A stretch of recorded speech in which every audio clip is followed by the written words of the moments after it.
હાલ ફોન વાપરતા લોકો માટે એક દુઃખદ સમાચાર સામે આવી રહ્યા છે। ઓનલાઈન પેમેન્ટમાં અત્યંત પ્રચલિત યુપીઆઈ ટૂંક સમયમાં કલેક્ટ પેમેન્ટ સર્વિસ બંધ કરવા જઈ રહ્યું છે।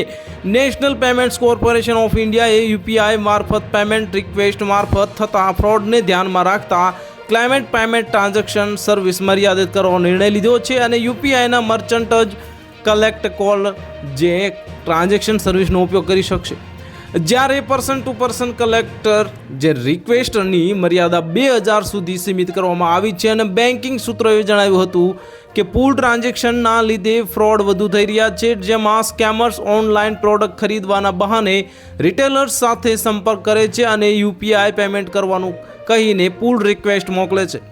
જો યુઝર ભૂલથી પેમેન્ટ રિસીવ કરવાની રિક્વેસ્ટ સમજી અપ્રૂવ કરી દે છે અને તેમના અકાઉન્ટમાંથી પૈસા ખાલી થઈ જાય છે।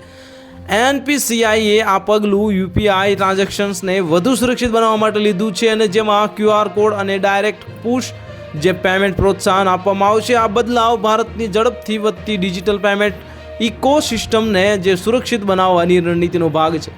પૂલ પેમેન્ટ્સનું ફીચર્સ તબક્કાવાર દૂર કરવામાં આવશે, જેના લીધે જેથી નાના વેપારીઓને ક્યુઆર કોડ અને અન્ય પેમેન્ટ મોડ અપનાવવા માટે પર્યાપ્ત સમય મળી રહે।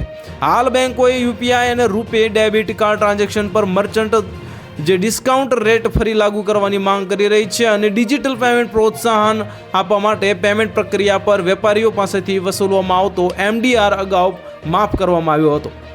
તો હાલ માટે આટલું જ। મળીશું નવી અપડેટ સાથે। જો તમને અમારા વિડીયો પસંદ આવતા હોય તો વિડીયોને લાઇક કરી દેજો, ચેનલને સબસ્ક્રાઇબ કરી બાજુમાં આવેલા બેલ આઇકનને દબાવી દો, જેથી તમને આવા સમાચારની અપડેટ મળતી રહે।